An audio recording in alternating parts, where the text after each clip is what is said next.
بیچ میں بسم اللہ نہیں لگاتے، سمجھا؟ تو باقی پہ ان کا کہنا تھا کہ یہ فرق کرنے کے لیے لگایا جاتا ہے. لیکن ایسی کچھ روایتیں ملتی جیسا کہ حدیث کے اندر آتا ہے، نبی اکرم صلی اللہ علیہ وسلم نے فرمایا، صحیح مسلم کی روایت آپ نے فرمایا، مجھ پر ابھی ایک سورت نازل ہوئی. صحابہ بیٹھے تھے، صحابہ نے کہا کون سی سورت؟ تو آپ صلی اللہ علیہ وسلم نے فرمایا بسم اللہ الرحمن الرحیم، اور آپ نے اس کے بعد سورت کو تلاوت کی، انا اعطینا، یہ سورت الکوثر تلاوت کی. تو یہاں پڑھا بسم اللہ الرحمن الرحیم انا اعطینا کل، سمجھ رہے ہیں؟ تو یہاں بسم اللہ آپ نے لگا دیا. تو کچھ علماء لکھتے ہیں بسم اللہ حصہ ہے اور ہر سورت سے پہلے پڑھنا چاہیے، کچھ نے کہا نہیں ہے. لیکن سورہ فاتحہ کے اندر جمہور کا یہ قول ہے، جمہور علماء کا یہ قول ہے کہ یہ جو ہے اس کا حصہ ہے سورہ فاتحہ کے حد، چونکہ اگر بسم اللہ کو نہ پڑھا جائے تو پھر 6 آیتیں بچتی. تو ان کا قول یہ ہے. لیکن اس ٹھکانہ اللہ رب العزت نے فرما دیا وہ جہنم ہونے والا ہے. اور انسان اپنی زندگی میں چاہے کتنے بھی گناہ کرے، یاد رکھیے اللہ کی رحمت سے کبھی مایوس نہ ہو. یقیناً آج کا میرا عنوان توبہ اور استغفار نہیں ہے. توبہ استغفار میں نے ایک تفصیلی بیان دیا، آپ اس کو دیکھ سکتے ہیں نیٹ پر اور DVD کی شکل میں. آج میرا عنوان ہے وہ اعمال جو گناہوں کو دھو دیتے ہیں. توبہ اور استغفار ایک الگ چیز ہے، وہ کرنے سے تو اللہ سب کچھ معاف کرتا ہے، لیکن ایسے بھی کچھ اعمال اللہ کے رسول صلی اللہ علیہ وسلم نے اور اللہ نے بتائے ہیں جو اعمال کرنے سے ہمارے گناہ دھل جاتے ہیں. آئیے ان اعمال کو میں ایک کے بعد ایک آپ کے سامنے رکھوں گا. ایسے کم و بیش 25 اعمال آج میں آپ کے سامنے رکھوں گا، 25، جس میں رسول اکرم صلی اللہ علیہ وسلم نے بہت زیادہ تعداد میں کیے گئے گناہ معاف کرنے کی بات کی، کچھ لمیٹڈ گناہ معافی کی بات ہوئی، اور کچھ گنتی کے گناہ معافی کی بات ہوئی کہ 100 گناہ یا اس طرح سے. تو میں آج آپ کے سامنے رکھوں گا، اور آخر میں 26واں ایک عمل ایسا رکھوں گا جو عمل ویسے ساری انسانیت کے لیے ہے، وہ مسلمانوں کے لیے نہیں، یاد رکھے، لیکن باقی مسلمانوں سے ہٹ کر دوسرے انسانوں کے لیے اگر وہ لوگ وہ عمل کریں گے تو ان کے بھی اگلے پچھلے سارے گناہ معاف ہو جائیں گے. وہ 26واں اور آخری عمل ہوں گا جو مسلمانوں کے لیے نہیں ہوں گا، غیر مسلم بھائیوں کے لیے ہوں گا ہمارے، تاکہ وہ بھی اگر کرتے ہیں تو ان کے گناہ بھی معاف ہو جاتے ہیں. بہرحال تو میں آپ کے سامنے آج 25 اعمال ایسے رکھوں گا جن اعمال کے کرنے پر گناہ کے معافی کی خوشخبریاں دی گئی ہیں. لیکن گناہ کے معافی کی خوشخبریاں اس شخص کے لیے ہرگز نہیں ہیں جو اب اعمال کو سن کے یہ سوچے کہ اب تو گناہ کرنے کا لائسنس مل گیا، اس لیے کہ اب گناہ معاف ہونے کا طریقہ معلوم ہو گیا. اگر میں آپ کو ایک اریزر دوں، ربر دوں، بچے ہوتے ہیں نا جب پینسل سے لکھتے ہیں تو ان کو اریزر ربر دیا جاتا ہے. اگر میں آپ کو اریزر دوں، ربر دوں کہ اس کو مٹا لیا جائے، ایک آدمی جو اکاؤنٹس کرتا ہے سمجھ لیجیے، اور وہ پین سے لکھ رہا ہے، پینسل سے لکھتا ہے اور غلطیاں ہوتی ہیں، تو وہ سوچتا ہے کاش کوئی ایسی چیز جس سے مٹا دوں. اب میں اس کو اریزر دے رہا ہوں کہ بھائی میرے اگر کچھ غلطی ہو تو اریزر سے مٹا لیا کرو. اب اس نے کیا سمجھا معلوم آپ کو؟ اریزر جب آ گیا اس کے بعد اس کو لگا کہ اب غلطیاں کرنا چاہیے، اس لیے کہ اریزر ہاتھ میں آ گیا ہے، جبکہ اریزر ربر اس لیے دیا گیا تھا غلطی ہو جائے تو مٹا لو. تو توبہ اور استغفار اس لیے نہیں ہے کہ آپ گناہ کریں ہم اور توبہ کریں، وہ اس لیے کہ غلطیاں ہو جائے تو ہم توبہ کریں، معصیت ہو جائے تو آج جو عمل میں رکھوں گا ان کا مقصد بھی ہے جو ہو جاتے ہیں انسان ہونے کے ناطے اس کو کیسے مٹایا جائے، ان گناہوں کو. آئیے سب سے پہلا عمل قرآن سے کچھ 5 عمل رکھوں گا اور 20 باتیں جو حدیث سے میں رکھوں گا جو میں ملتی ہے. پہلا عمل جو ہم کو کرنا ہے جو گناہوں کو مٹا دیتا ہے، جس کے تعلق سے اللہ رب العزت نے قرآن میں فرمایا ہے، اور وہ سورہ جو ہے انفال سورہ نمبر 8 آیت نمبر 20 میں اللہ نے فرمایا کہا ہے، وہ ہے اللہ کا تقوی اختیار کرنا. اللہ کا تقوی اختیار کرنا ایک ایسا عمل ہے جس سے اللہ رب العزت چاہے انسان کتنے ہی گناہ کرے ان گناہوں کو دھو دیتا ہے، گناہوں کو مٹا دیتا ہے، گناہوں کو صاف کر دیتا ہے. اللہ رب العزت فرماتا ہے سورہ انفال سورہ نمبر 8 آیت نمبر 20 کے اندر کہتا ہے، یا ایھا الذین آمنوا ان تتقوا اللہ یجعل لکم فرقانا ویکفر عنکم سیئاتکم ویغفر لکم واللہ ذو الفضل العظیم. دیکھیے اللہ رب العزت نے کیا فرمایا اور کہا، یا ایھا الذین آمنوا، اے وہ لوگوں جو ایمان لائے ہو، تم اگر اللہ کا تقوی ڈر اختیار کرو گے، اللہ کا پاس و لحاظ اختیار کرو گے تو ہم تمہیں ایک فرق کرنے والی چیز عطا کریں گے، فرقان عطا کریں گے، فرق کرنے والی چیز عطا کریں گے. وَيُكَفِّرْ عَنْكُمْ سَيِّئَاتِكُمْ، اور تم سے تمہارے گناہوں کو معاف کر دیں گے. وَيَغْفِرْ لَكُمْ، اور تمہاری مغفرت کر دیں گے. وَاللَّهُ ذُو الْفَضْلِ الْعَظِيمِ، اور اللہ بہت بڑے فضل کا مالک ہے. تو دیکھیے جو تقوی اختیار کرتا ہے، اللہ کا تقوی کا معنی ہوتا ہے پاس و لحاظ رکھنا. عام معنی ڈر ترجمہ ہوتا ہے، لیکن پاس و لحاظ رکھنا بھی ایک معنی ہے کہ جس رب نے مجھے پیدا کیا اس کا پاس و لحاظ رکھوں، اس کا خیال. جیسے کہ آپ سواری میں سوار ہیں، بس میں سوار ہیں، ایک بوڑھا آدمی آتا ہے تو آپ اس کو اپنی جگہ دیتے، کیوں؟ اس کی عمر کا پاس و لحاظ رکھتے ہیں آپ. تو اسی طرح اللہ کا تقوی معنی میرے رب نے مجھے پیدا کیا اس کا میں پاس و لحاظ رکھوں، اور جو وہ کہتا ہے وہ کروں، جس سے روکتا ہے اس سے رکوں. تو کہا جو اللہ کا ڈر اختیار کرے گا، ایمان والو تم اگر اللہ کا ڈر اختیار کرو تو میں تمہیں ایک فرقان، فرق کرنے والی چیز عطا کروں گا، اور تمہارے گناہوں کو معاف کر دوں گا، اور جو ہے تمہاری مغفرت کر دوں گا. اور اللہ جو ہے بڑے فضل کا مالک ہے، اللہ رب العزت نے بیان کی. تو اس چیز کو ہمیں سمجھنے کی بے انتہا ضرورت ہے. اللہ کے تقوی کی بہت بہت بہت بڑی اہمیت یاد رکھی شریعت، جو کہ آج ہم بھول چکے. یاد رکھیے، بھول چکے. تقوی کے اتنے فائدے ہیں، اتنے فائدے ہیں. ویسے آج کا عنوان چونکہ وہ اعمال ہے جو گناہوں کو مٹا دیتے ہیں، اس لیے میں دوسرے فائدے نہیں رکھ رہا ہوں، اتنے فائدے اسی کو انتہا نہیں تقوی اختیار کرنے کے، لیکن افسوس کی بات ہے اللہ کا تقوی آج بہت کم ہمیں نظر آتا ہے، اس لیے کہ جس کے پاس اللہ کا تقوی ہو وہ ہر گناہ سے پہلے سوچتا ہے کہ میرے رب کو مجھے جواب دینا ہے، اس کا پاس و لحاظ رکھوں اور میں ان گناہوں سے اپنی نفس کو بچاؤں۔ اور جس کے پاس تقوی نہیں ہوتا، ہم دیکھتے ہیں وہ جانوروں سی اور من مانی زندگی دنیا میں گزارتا ہے۔ دوسری جگہ سورہ طلاق سورہ نمبر 65 آیت نمبر 4 اور 5 میں اللہ فرماتا ہے، کہتا ہے وَمَن يَتَّقِ اللَّهَ يَجْعَل لَّهُ مِنْ أَمْرِهِ يُسْرًا، جو اللہ کا تقوی اختیار کرتے ہیں ہم اس کے کام میں آسانیاں کر دیتے ہیں۔ آگے فرمائے امری یسرا ذالک امر اللہ انزلہ الیکم ومن یتق اللہ یکفر عنہ سیئاتہ ویعظم لہ اجرا۔ دیکھیے اللہ کیا فرماتا ہے اگلی آیت میں کہ جو اللہ کا ڈر پاس و لحاظ اختیار کرتا ہے اللہ اس کے معاملات آسان کر دیتا ہے۔ اور اللہ رب العزت آگے فرما رہا ہے کہ اللہ نے جو ہے تمہارے طرف ایک اپنا ایسا حکم اتارا ہے کہ اگر اس حکم کے مطابق تم تقوی اختیار کرو تو اللہ تمہارے گناہوں کو جتنے سیئات ہیں اس کو معاف کر دیں گا، اور اللہ تعالیٰ بہت بڑے اجر دینے پر قادر ہے، بہت بڑے اجر کا مالک ہے۔ تو یہاں بھی دیکھیے تقوی اختیار کریں گے تو معافی کی بات ہوئی، ہمارے گناہوں کو مٹا دینے کی بات ہو رہی ہے۔ تو سب سے پہلا کام مجھے اور آپ کو جو کرنا ہے وہ اللہ کا تقوی اختیار کرنا ہے، اس لیے کہ اس کے بہت سارے فائدے ہیں۔ نبی اکرم صلی اللہ علیہ وسلم جو خطبہ حاجہ پڑھتے ہیں، اس خطبہ حاجہ میں یہ آیت آپ بار بار جو ہے تلاوت کیا کرتے تھے، جو میں نے بھی خطبے کے ابتدا میں پڑھی، یا ایھا الذین آمنوا اتقوا اللہ وقولوا قولا سدیدا، اے وہ لوگوں جو ایمان لائے ہو سیدھی اور سچی بات کرو، یصلح لکم اعمالکم، اللہ تمہارے اعمال کی اصلاح کرے گا، ویغفر لکم ذنوبکم، تمہارے گناہوں کو معاف کرے گا۔ تو یہاں بھی دیکھیے اللہ رب العزت نے فرمایا کہ یا ایھا الذین آمنوا اتقوا اللہ، اے وہ لوگ جو ایمان اللہ کا تقوی اختیار کرو، اگر تقوی اختیار کرو گے تو تمہارے اعمال کی اصلاح کریں گا، ویغفر لکم ذنوبکم، تمہارے گناہوں کو بھی معاف کر دیں گا۔ تو یہ بے انتہا ہمارے لیے ضروری ہے کہ ہم اللہ کا تقوی اختیار کریں اگر ہم چاہتے ہیں کہ اللہ ہمارے گناہوں کو معاف کرے۔ دوسرا عمل ہمیں جو کرنا ہے جو قرآن سے ملتا ہے، جس کی اختیار کرنے سے انشاءاللہ ہمارے گناہ دھل جائیں گے، معاف ہو جائیں گے، مٹا دیے جائیں گے، اللہ انہیں بخش دیں گا، اپنی رحمت سے انہیں ختم کر دیں گا، وہ عمل ہے اطاعت رسول صلی اللہ علیہ وسلم۔ نبی اکرم صلی اللہ علیہ وسلم کی اطاعت سارے زندگی کے ہر شعبے میں، پیدائش سے لے کر موت تک، لمیٹڈ ایڈیشن نہیں۔ ہمارے پاس سنت کی بات، اتباع سنت کی بات بہت مختصر ہوتی ہے، کبھی کبھار ہوتی ہے نا، بہت مختصر۔ کب جب جھگڑا ہو جائے تو چل رہا حدیث میں کیا آتا ہے چلو دیکھیں گے، عام اس میں نہیں، جب تک جھگڑا نہیں چلنے دو جو چل رہا ہے معاملہ، ہے نا۔ یہ بڑی اہم چیز ہے زندگی کے ہر شعبے میں، ہر شعبے میں، کہ ہماری پیدائش ہے کتاب و سنت کے مطابق، ہمارے جو ہے موت کتاب و سنت کے مطابق، ہمارے نکاح کتاب و سنت کے مطابق، ہمارے معاملات کتاب و سنت کے مطابق، ہمارا لین دین کتاب و سنت کے مطابق، ہمارے اخلاق کتاب و سنت کے مطابق، ہمارا اٹھنا، سب چیزیں نبی اکرم صلی اللہ علیہ وسلم کے مطابق ہو۔ یہ نہیں کہ بس زندگی کے مخصوص شعبہ میں تو اختیار کر لیے، باقی میں وہی معاملہ چل رہا ہے۔ اطاعت رسول صلی اللہ علیہ وسلم کا نتیجہ یہ ہے، سورہ آل عمران سورہ نمبر 3 آیت نمبر 31 میں اللہ نے فرمایا، جو خطبے میں نے آیت تلاوت کی، قل ان کنتم تحبون اللہ فاتبعونی یحببکم اللہ ویغفر لکم ذنوبکم واللہ غفور رحیم۔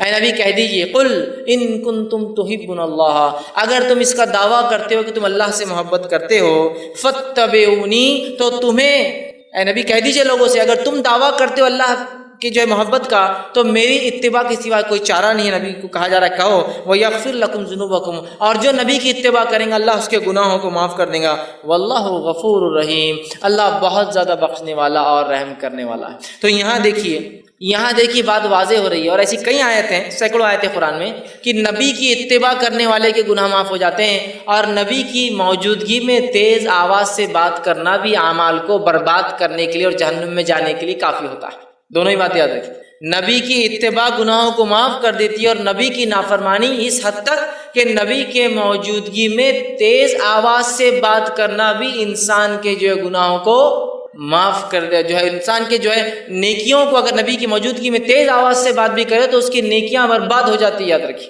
اس کے نام عمل خالی ہو سکتا ہے۔ سورہ جو ہے حجرات اٹھا کر آپ دیکھیے، ابتدائی آیت اسی پر ہے، تو نبی کی موجودگی میں تیز آواز بھی نہیں کرنا ہے، یاد رکھیے، یہ بات بڑی اہم ہے۔ اور نبی کے ادب میں ایک چیز یہ بھی یاد رکھیے، نبی کے ادب میں یہ چیز شامل ہے کہ نبی کا نام لے کر نہ پکارا جائے۔ اللہ رب العزت نے اپنی کتاب میں رسول اکرم صلی اللہ علیہ وسلم کو صرف 4 بار نام سے پکارا ہے۔ ایک بار تذکرہ تو عیسیٰ علیہ السلام کے واقعے میں ہو کہ عیسیٰ علیہ السلام نے بشارت دی کہ میرے بعد ایک نبی آئیں گے جس کا نام احمد ہوگا، واقعی پوچھو کہ اس میں تذکرہ ہے، 4 بار نام لیا، صرف 4 آیتیں ہیں صرف۔ اس کے بعد جو اللہ رب العزت نے یا ایھا الرسول، یا ایھا النبی، یا مدثر، یا مزمل، ہے نا، نام لیا۔ ادب ہے، ان لوگوں کو غور سے سننا چاہیے جو دھڑلے سے چلا کر یا محمد یا محمد کتنی بار بول رہے ہیں، یہ ادب ہے نبی کا۔ اور پتہ نہیں گا رہے ہیں اس کو، اور پتہ نہیں گانے میں 1000 بار وہ نام آ رہا ہے، نبی اکرم صلی اللہ علیہ وسلم کا نام آنے پر آپ پر درود بھیجنا ہم پر واجب ہے۔ تو اللہ عزت کر رہا ہے اپنے نبی کی، اور اللہ نے نام بہت مختص 4 ہی بار لیا صرف اپنے نبی کا۔ یہ ادب ہے نبی کا، یاد رکھیں۔ صحابہ بھی اللہ کے رسول صلی اللہ علیہ وسلم کو نام سے نہیں پکارتے تھے، یہ بات سمجھ۔ تو اطاعت رسول اتنی اہم چیز ہے کہ اطاعت کرو گے جنت میں جاؤ گے، گناہ معاف ہوں گے۔ اطاعت نہیں کرو گے، صرف نبی کی موجودگی میں تیز آواز بھی کرو گے، تو اپنے نام اعمال کو جو ہے خالی پاؤں گے روز قیامت نیکیوں سے۔ تو نبی کی اطاعت، فرما برداری، یہ بڑی اہم چیز ہے۔ صحیح بخاری کی روایت ہے، نبی اکرم صلی اللہ علیہ وسلم فرمایا کہا کل امتی یدخلون الجنۃ الا من ابا، میرے سارے کے سارے امتی جنت میں جائیں گے سوائے ان کے جو انکار کر دے۔ سوال ہوا، پوچھا گیا قیل من ابا یا رسول اللہ، اے اللہ کے رسول صلی اللہ علیہ وسلم کون انکار کریں گا جنت میں جانے سے؟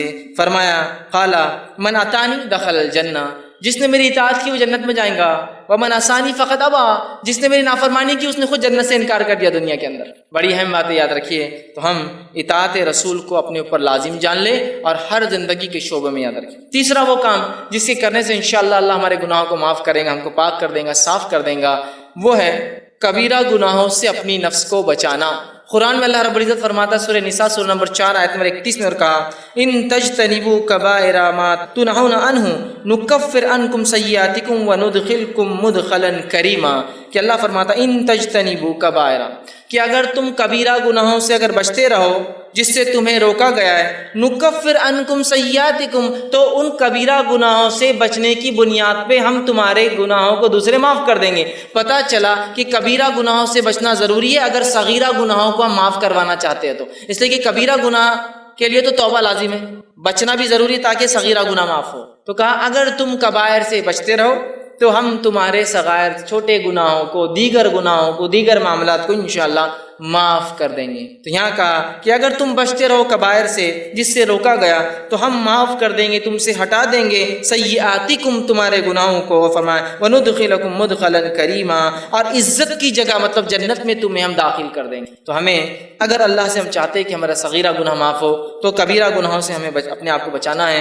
صحیح مسلم کی روایت ہے، ابو ہریرہ رضی اللہ عنہ حدیث کے راوی فرماتے ہیں، غور سے سنیے، آپ نے فرمایا 5 نمازیں جمعہ سے لے کر جمعہ تک اور رمضان سے لے کر رمضان تک، مطلب ایک نماز سے دوسری نماز، ایک جمعہ سے دوسرا جمعہ، ایک رمضان سے دوسرے رمضان تک، آپ فرما رہے ہیں رمضان المبارک تک اپنے درمیانی گناہ جو وقفے میں ہوتے ہیں ان کو معاف کروا دیتے ہیں۔ ایک نماز سے دوسری نماز کی جو گناہ ہوتا ہے وہ معاف کروا دیتی ہے۔ ایک جمعہ سے دوسرا جمعہ آدمی جب تک پڑھتا ہے تو وہ جمعہ سے جمعہ تک ایک آنے والا جمعہ پچھلے گناہوں کو معاف کر دیتا ہے، اور ایک رمضان سے اگلے رمضان آنے تک جب انسان اس میں اچھے عمل کرتا ہے تو اللہ اس کے گناہوں کو سال بھر کے مطلب ڈیلی، ویکلی اور ایئرلی گناہ کیسے معاف ہوتے بتایا جا رہا، نماز سے نماز، جمعہ سے جمعہ، رمضان سے رمضان۔ تو آپ نے فرمایا گناہ معاف ہو جاتے ہیں، مطلب یہ معاف کروا دیتے ہیں۔ معاف کرنے والے نہیں، گناہوں کو دور کرنے والے اعمال ہیں، بس شرط ہے کہ اب یہ تینوں کب ورک کریں گے، کنڈیشن اپلائیڈ۔ نماز سے نماز کب گناہوں کو معاف کروائیں گی، جمعہ سے جمعہ کب گناہوں کو معاف کروائیں گا، رمضان سے رمضان کب گناہ معاف ہوں گے؟ آپ نے فرمایا بس شرط ہے کہ، کنڈیشن اپلائیڈ ہے کہ کبیرہ گناہوں سے بچتا رہے۔ ہوں گے بچنا ضروری، نہیں ہوں گے تو پھر انسان کہاں بچیں گے ہم؟ بچنا ضروری ہے۔ میں کبیرہ گناہوں سے اپنی نفس کو بچاتا رہتا ہوں تو لہٰذا میرے صغیرہ بھی معاف ہو جاتے ہیں۔ ایک نماز سے دوسری نماز، ایک جمعہ سے دوسرا جمعہ، ایک رمضان سے دوسرا رمضان، تب معافی ہوں گی جب ہم کبیرہ گناہوں سے بچتے رہے۔ ورنہ بہت سارے لوگ ہوتے ہیں، یہ ہم لوگ ان باتوں کو سن لے جو حدیث میں آ رہی ہے، اور بہت اچھی باتیں، اور کبیرہ گناہ سے نہ بچے تو پھر یہ باتیں معافی نہیں دلوانے والی، اس لیے کہ کبیرہ گناہ جو ہے بغیر توبہ کے معاف نہیں ہوتے ہیں۔ اسی طرح چوتھا عمل جو قرآن میں آتا ہے کہ جو انسان اگر اختیار کرے تو اس کے گناہ پچھلے معاف ہو سکتے ہیں، جو خطا کاریاں، جو اس نے جو ہے برے کام، جو سیاہ اعمال وہ کر چکا ہے جس سے اس کی زندگی پہ دھبے لگے ہیں، اور وہ اگر آخرت میں چلا جائے اس کا رب معاف نہ کرے تو وہ جہنم میں جائے گا، وہ ہے سچائی کو اختیار کرنا، صدق کو اختیار کرنا، سچ کو اختیار کرنا۔ اس لیے کہ اللہ رب العزت نے سچ اختیار کرنے کے فائدے جو بتائے اس میں سے ایک فائدہ یہ ہے کہ گناہ کو معاف کر دیتا ہے۔ اللہ رب العزت قرآن میں یوں فرماتا ہے، اور سورہ جو زمر کی آیت ہے، سورہ نمبر جو 39 اور اس آیت نمبر 34 اور 35 میں اللہ نے کہا فرمایا والذی جاء بالصدق وصدق به اولئک هم المتقون، کہ اللہ نے فرمایا کہا اور جو لوگ سچے دین لائے اور جو سچائی کو جانے اس پر عمل کرے یہی لوگ نیکوکار ہے، پارسا ہے، صاف ستھرے لوگ ہیں۔ لہم ما یشاؤون عند ربہم ذلک جزاء المحسنین، اور ان کے رب کے پاس وہ جو چاہیں گے ان کو وہ دیا جائے گا، یہ محسنین کے لیے نیک کرنے والوں کا بدلہ ہے۔ لیکفر اللہ عنہم اسوأ الذی عملوا، اور ان کو جو وہ چاہیں گے وہ ملیں گا، اور اللہ ان سے معاف کر دے گا جو گناہ ہوتے ہیں، جو اعمال میں انہوں نے کیے ہیں۔ وَيَجْزِيَهُمْ أَجْرُهُمْ بِأَحْسَنِ الَّذِي كَانُوا يَعْمَلُونَ، اور ان کو گناہ معاف کر دے گا، ان کو نیکیاں دے دے گا، اور جو ہے ان کو ایک بہت بہترین اور نیک بدلہ اس کا عطا فرمائیں گا۔ تو یہاں دیکھیے اس آیت میں جو صدق کو، سچائی کو اختیار کرتے ہیں، اور الذی جاء بالصدق، سچ کو اختیار کیا، سچ کے مطابق زندگی گزارا، دین اسلام کو اختیار کیا، دین کے مطابق زندگی گزارا، تو اس کا بدلہ یہ کہ اس کے تمام گناہ اللہ معاف کر دیتا ہے، بخش دیتا ہے۔ یاد رکھیے سچائی کے بڑے فائدے یاد رکھیے، اور ہم تمام لوگ جو اگر سچائی کو اختیار کرتے ہیں تو انشاءاللہ عزیز ہمارے گناہ معاف ہو جاتے ہیں۔ صحیح بخاری کی روایت ہے، عبداللہ ابن مسعود رضی اللہ عنہ حدیث کے راوی فرماتے ہیں اور کہتے ہیں، نبی اکرم صلی اللہ علیہ وسلم نے فرمایا اور کہا، سچ کو لازم پکڑو کیونکہ سچ نیکی کی طرف رہنمائی کرتا ہے، اور نیکی جنت کی جانب رہنمائی کرتی ہے۔ اور آدمی سچ بولتا ہے اور سچ بولتا ہے اور سچ بولتا ہے، حتیٰ کہ اس کا نام سچوں میں لکھ دیا جاتا ہے۔ اور پھر آگے آپ نے فرمایا اور کہا، اور یاد رکھو جھوٹ سے بچو، اس لیے کہ جھوٹ برائی کی طرف لے جاتا ہے، اور برائی جہنم کی طرف لے جاتی ہے۔ انسان جھوٹ بولتا ہے اور جھوٹ بولتا ہے اور جھوٹ بولتا ہے، اور اس کا نام کذاب، جھوٹوں میں لکھ دیا جاتا ہے۔ تو ہمارے لیے بے انتہا ضروری ہے ہم سچ کو اختیار کریں، جھوٹ سے بچے، اس لیے کہ اللہ رب العزت جو ہے سچ بولنے والوں کو جو ہے ان کے گناہوں کو جو ہے معاف کر دیتا ہے۔ پانچواں عمل جو قرآن سے ملتا ہے جسے کرنے سے ہمارے گناہ معاف ہوتے ہیں، وہ عمل ہے جو ہے صدقے کو چھپا کر دینا۔ صدقے کو چھپا کر دینا، بتا کر ظاہر کر کے نہ دینا۔ حالانکہ صدقے کو ظاہر کر کے دینا بھی جائز ہے، لیکن چھپا کر دینا یہ افضل عمل ہے۔ اللہ رب العزت فرماتا ہے سورہ بقرہ سورہ نمبر 2 آیت میں 271 میں اللہ نے فرمایا اور کہا، ان تبدوا الصدقات فنعما ہی وان تخفوها وتؤتوها الفقراء فهو خیر لکم ویکفر عنکم من سیئاتکم واللہ بما تعملون خبیر۔ اللہ فرماتا ہے اگر تم اپنے صدقات کو ظاہر کر کے دو تو یہ بھی اچھا ہے، لیکن اگر چھپا کر دو، مخفی دو، ڈھانپ کر دو تو یہ تمہارے لیے زیادہ خیر ہے۔ جو تم فقیروں کو چھپا کر دو یہ تمہارے لیے زیادہ بہتر ہے۔ اللہ اس صدقے کی برکت سے تمہارے گناہوں کو معاف کر دے گا، مٹا دے گا، ہٹا دیں گا، تم سے دور کر دیں گا۔ اور فرمایا سیئاتکم وبما تعملون خبیر، اور اللہ ہر اس عمل سے خبردار ہے جو تم کرتے ہو۔ تو صدقہ دکھا کر بھی دیا جا سکتا ہے اس سماج میں جہاں آپ کو لگتا ہے صدقہ دکھا کر دینے سے لوگ جوش میں آئیں گے اور عمل کریں گے، اور وہاں جہاں دیتے ہیں لوگ اور آپ بہتر سمجھتے چھپا کر دیں تو وہاں بند مٹھی دینا افضل ہے۔ اس لیے کہ صدقہ چھپا کر دینے سے گناہ معاف ہوتے ہیں، گناہ ہٹا دیے جاتے ہیں، اللہ رب العزت نیکی ہمارے نام اعمال میں لکھتا ہے۔ یاد رکھیں یہ بہت بڑی بات ہے، ہمیں کوشش کرنا چاہیے کہ ہم صدقہ کریں اور چھپا کر کریں، اور اپنے صدقے کو منی والعزا دکھاوا کر کے، جتلا کر، بار بار یاد دلا کر کہ ہم نے تمہیں صدقہ دیا تھا، ہم برباد نہ کریں۔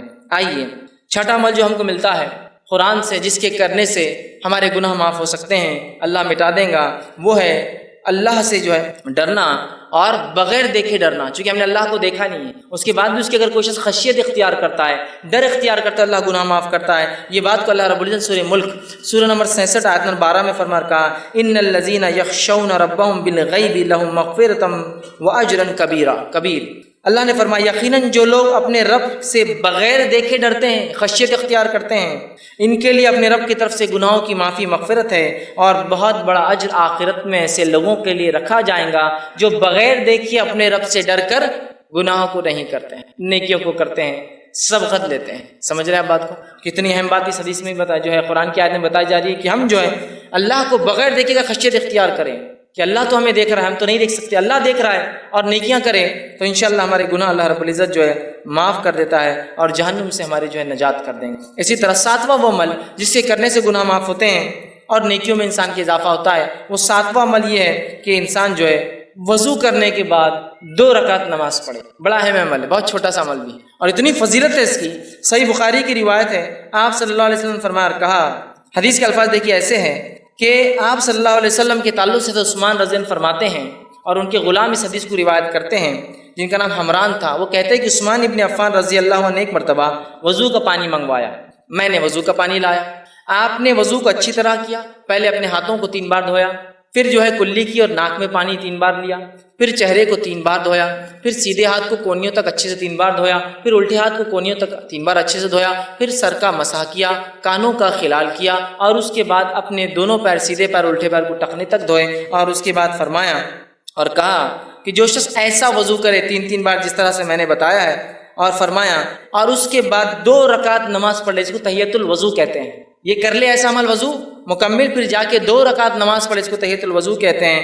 تو وہ فرماتے ہیں رسول اکرم صلی اللہ علیہ وسلم نے فرمایا کہ اللہ اس کے پچھلے تمام گناہ معاف کر دیتا. لیکن اس حدیث میں ایک بات اور جو اضافی آتی ہے، دوسری روایتوں میں الفاظ آتے ہیں، وہ یہ ہے کہ وہ 2 رکعت نماز پڑھے وضو کے بعد، اور ایسی پڑھے کہ دل میں دوسرے کوئی خیالات نہ آئے، کوئی خیالات نہ آئے کہ یہ کیا ہو رہا ہوگا، وہاں کیا ہو رہا، بزنس سے کیا، یہاں جائے، کوئی خیال نہ آئے، تو اس کے پچھلے سارے گناہ معاف کر دی جاتے ہیں. لیکن ایک بات میں یہاں ضرور رکھنا چاہوں گا، وہ یہ ہے کہ یہ تمام صغیرہ گناہ معاف ہوتے ہیں، کبیرہ گناہ بغیر توبہ کے معاف نہیں ہوتے. یہ بات یاد رکھ لیجیے، اس کے لیے توبہ ضروری ہے. اور بندوں کا حق ہے تو بندے سے معافی بھی ضروری ہوتی ہے، لیکن یہ صغائر سارے معاف ہو جائیں گے. صرف ایک عمل دیکھیے، اچھے سے وضو کرنا پرفیکٹلی، اور جا کے 2 رکعت نماز پڑھنا تحیۃ الوضو، گناہ سارے اس کے معاف ہو جائیں. اسی طرح جو ہے صحیح بخاری کی روایت ہے، جو حضرت عثمان رضی اللہ عنہ جب وضو کر چکے تو کہنے لگے کہ تم کو ایک حدیث سناتا ہوں. مطلب انہوں نے وضو کیا اور حدیث سنائی دوسرے لوگوں کو، اور کہا رسول اکرم صلی اللہ علیہ وسلم نے جو ہے میرے سامنے ایسا وضو کیا، اور کہا جو شخص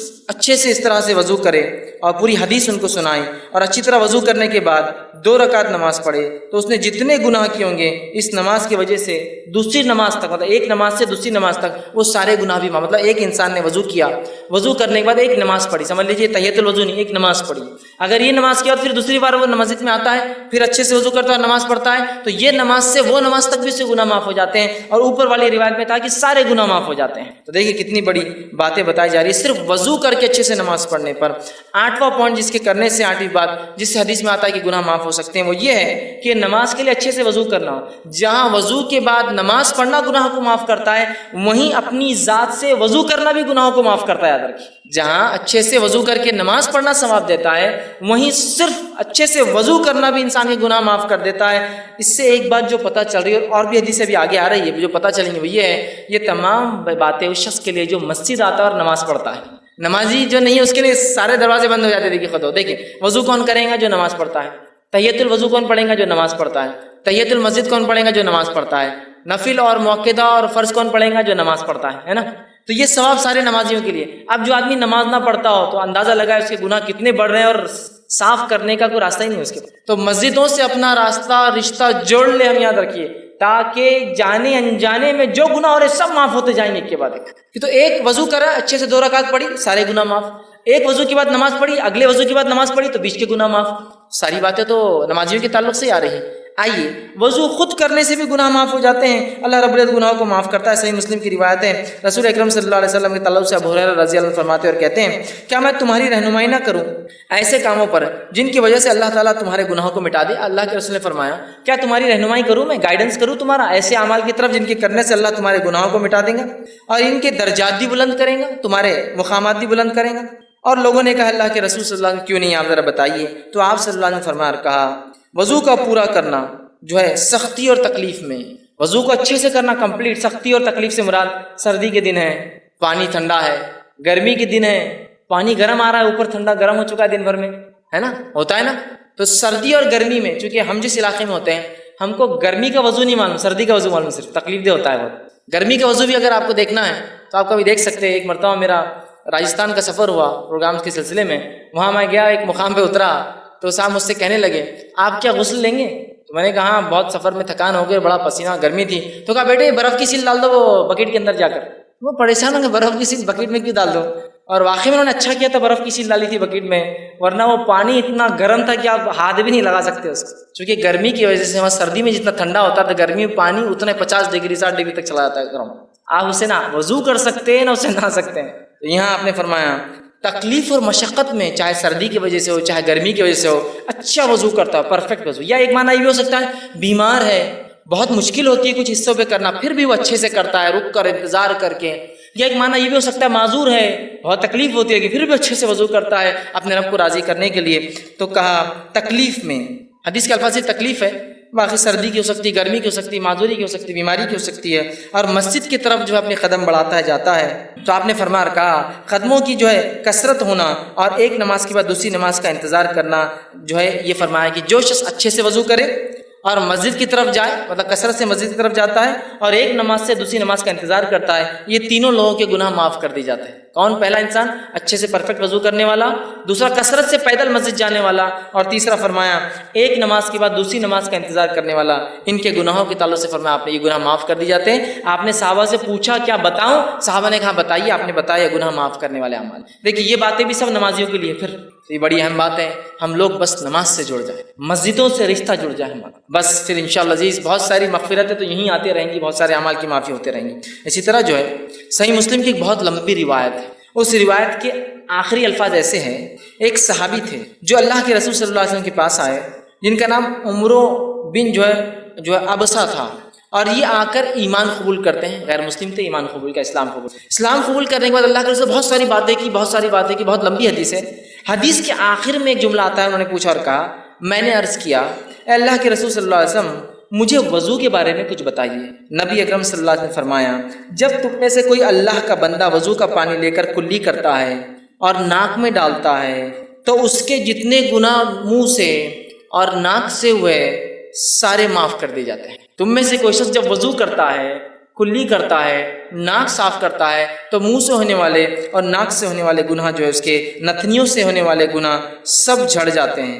پھر جب وہ منہ دھوتا ہے جیسے اللہ نے اسے حکم دیا ہے تو چہرے کے سارے گناہ اس کے دھل جاتے ہیں، ٹپک جاتے ہیں، جھڑ جاتے ہیں۔ پھر اپنے ہاتھوں کو جب کونیوں تک دھوتا ہے تو کونیوں تک دھونے سے جو پانی ٹپکتا ہے سارے گناہ ہاتھوں کے جھڑ جاتے ہیں۔ پھر اس کے بعد آپ نے فرمایا کونیوں تک دھوتا ہے تو گناہ اس کے ہاتھوں سے جو ہے انگلیوں کے پور کے راستے سے سارے گناہ جھڑ جاتے ہیں۔ پھر جب سر کا مسح کرتا ہے تو سر اور بالوں سے ہونے والے تمام گناہ جو پانی نترتا ہے اس سے ختم ہو جاتے ہیں۔ پھر جب پیر دھوتا ہے اور انگلیوں کا خلال کرتا ہے تو پیر سے ہونے والے تمام گناہ جو ہے اس میں ختم ہو جاتے ہیں۔ تو دیکھیے وضو کے بعد نماز ہی نہیں، خالی وضو کرنا بھی سارے گناہوں کو معاف کر دیتا ہے۔ تو ہم کوشش کریں اپنے وضو کو ہم پرفیکٹلی کریں۔ آئیے اس کے آگے بڑھتے ہیں۔ نواں وہ کام جسے کرنے سے ہمارے گناہ معاف ہو جاتے ہیں وہ ہے سورۃ الفاتحہ جب نماز میں پڑھی جاتی ہے تو اس کے بعد آمین کا کہنا۔